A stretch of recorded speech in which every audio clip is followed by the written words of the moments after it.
Hello, my name is Richard Pepe. Thank you for stopping by. I would appreciate it if you'd hit the like button. Thank you very much.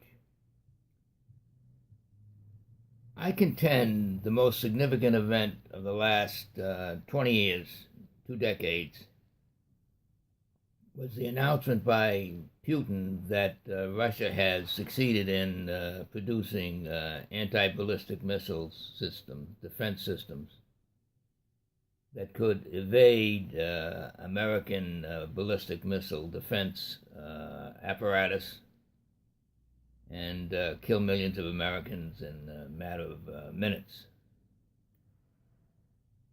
I don't think that was expected when the United States pulled out of the agreement with Russia to contend that the two parties would agree on limiting their anti-missile systems. The net effect of the pulling out of the defense arrangement from the United States is that the United States is now more vulnerable than it was when it pulled out of the agreement. I'm going to read you something I put in my wallet almost 20 years ago. This was part of an editorial from the Wall Street Journal that celebrated America's attempt to get one over on Russia and to get out of the mutual defense, mutual destruction posture that had characterized Russian-American nuclear efforts since the 1960s. This is from an editorial in the Wall Street Journal that appeared December 14th, 2001, so 17 years ago. It goes, "Yesterday marks the end of arms control as we know it. Mr. Bush deserves credit for carrying through on his campaign promise despite opposition from all the usual elites.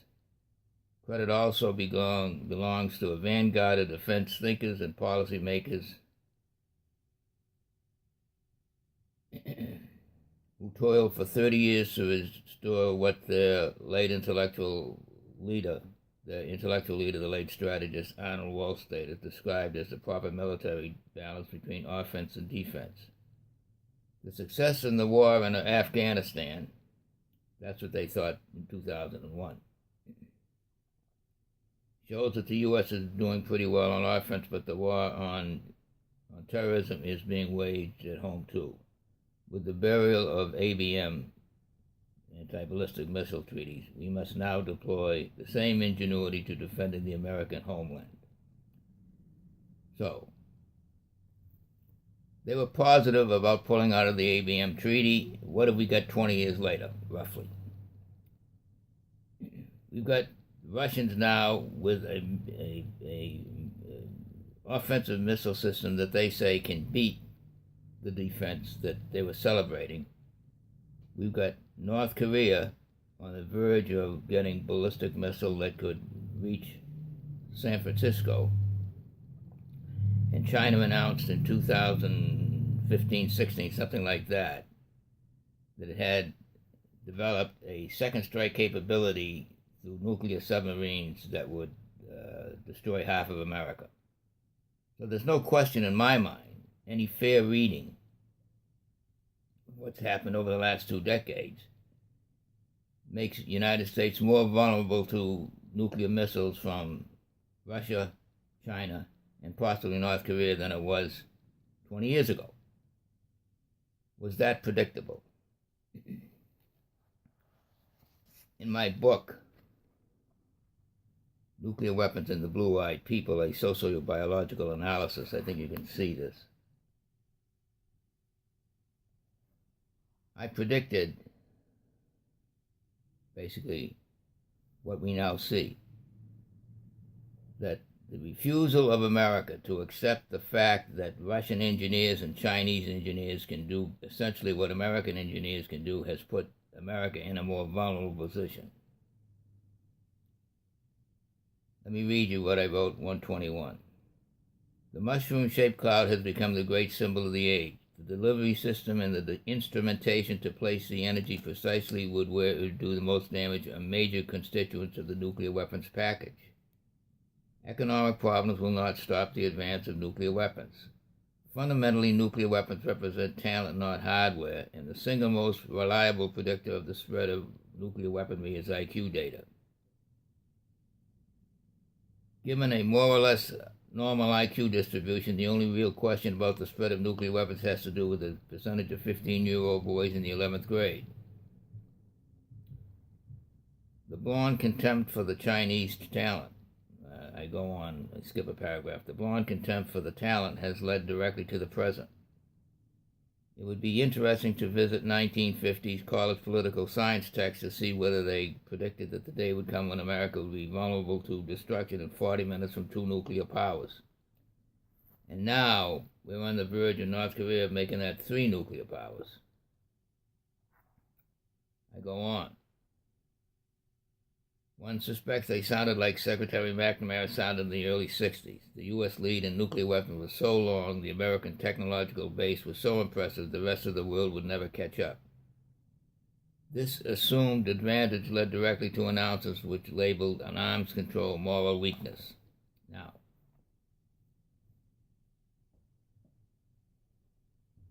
if you buy the consensus, the establishment consensus, that nuclear weapons are economically like every other military system, and that because the United States has a $20 trillion economy and nobody else has anything that looks like a $20 trillion economy, you would be trapped in the death spiral that we are now trapped in.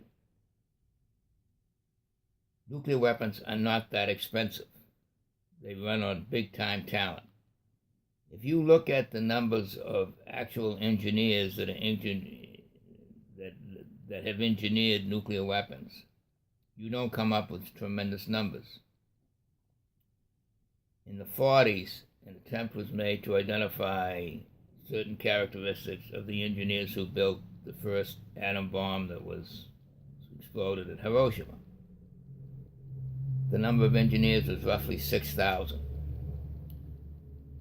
Estimates of Chinese nuclear weapons engineers actually on the cutting edge run around 8,000, 10,000, numbers like that. Well, these aren't big numbers. If you've got enough talent and you can feed these engineers with enough stuff, they're going to do great work. Now, what kind of talent pool does Russia and China have?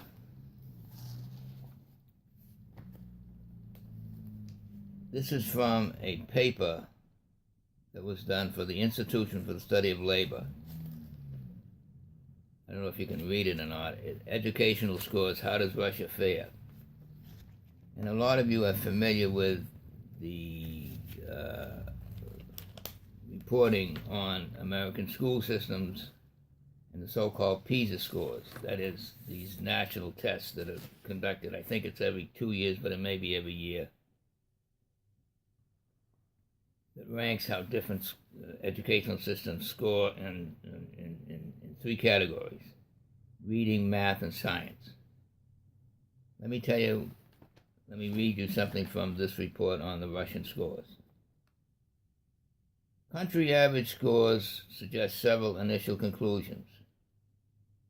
The first is that there are clear and significant differences in how Russia has scored depending on the instrument. The TIMSS scores, TIMSS, which is a different kind of test than the PISA scores, which relies more on what students actually know than let's say, a capacity, gives consistently higher outcomes in math and science.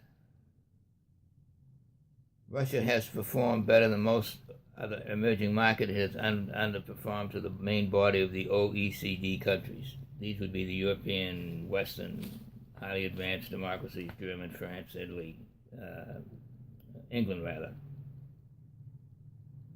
The reading scores have been particularly weak. But the engineering score does not require a terrific reader. It requires a terrific mathematician and a terrific scientist. Now, the indicator may be particularly relevant when considering the ability of an economy to innovate. It shows that by 2009, the share of top performers in reading, math, and science range between 10 to 5% compared with 13 to 25% for the leading countries. What they're telling us is, in the distribution of the Russian scores, they don't have as big a percentage in the top category as the leading countries, which we would assume to be Japan. We all understand now how well East Asians do on quantitative tests, quantitative IQ tests. But still, they have maybe 10% of the population in that category. Well, 10% of millions of young men is a big number. They don't need millions of young men. They need 8, 12,000, something like that. So this is why I say it was predictable that we would get here. I predicted it. Now, if you look at the distribution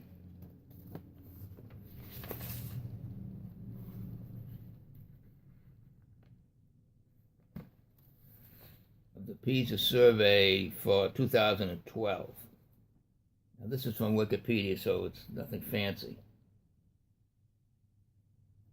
But it tells you something very, very dangerous, if I'm right on this, and that the main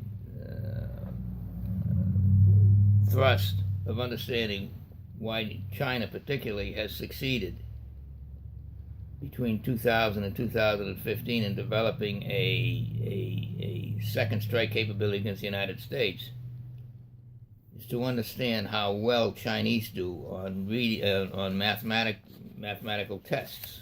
Let me read you this. Shanghai had the highest score in all 3 subjects. It was followed by Singapore, Hong Kong, Taiwan, and Korea in mathematics, Hong Kong, Singapore, Japan, and Korea in reading, and Hong Kong, Singapore, Japan, and Finland in science. That is a fairly consistent overemphasis and overachievement by East Asians. This is a bad idea.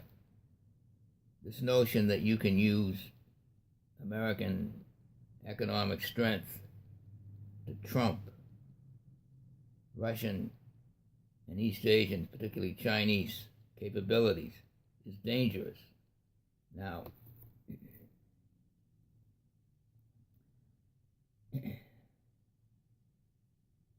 at one time I said to myself, people are going to have to come to terms with how good Russian and Chinese engineers are at some point in time.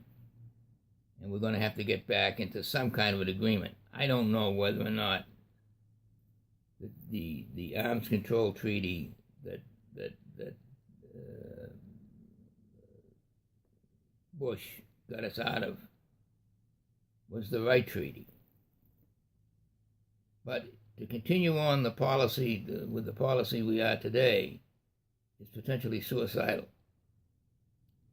And I want to make one final prediction in conclusion.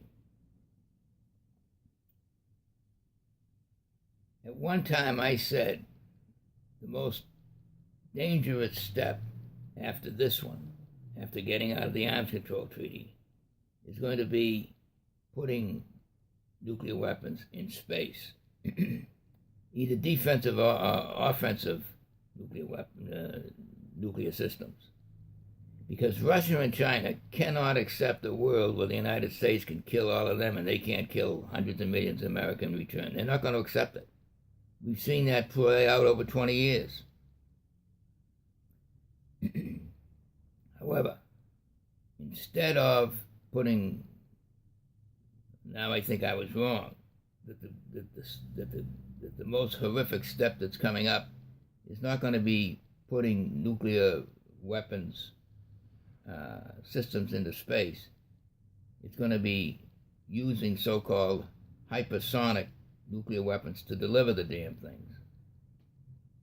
And pretty soon we're going to have a situation, if this isn't stopped, where the so-called phone system that we've utilized since what, the Kennedy administration, the Johnson administration, something like that. If there's a mistake, hypersonic missiles are going to be able to deliver the payload in minutes. We're going to move from being 45 of an hour away from destruction to being 10 or 15 minutes away from total destruction. It's a bad idea. Now, I invite you to look at my blog, War by IQ, which discusses this at length, or some of my other YouTube videos. Please subscribe if you're interested in following this discussion further. Thank you.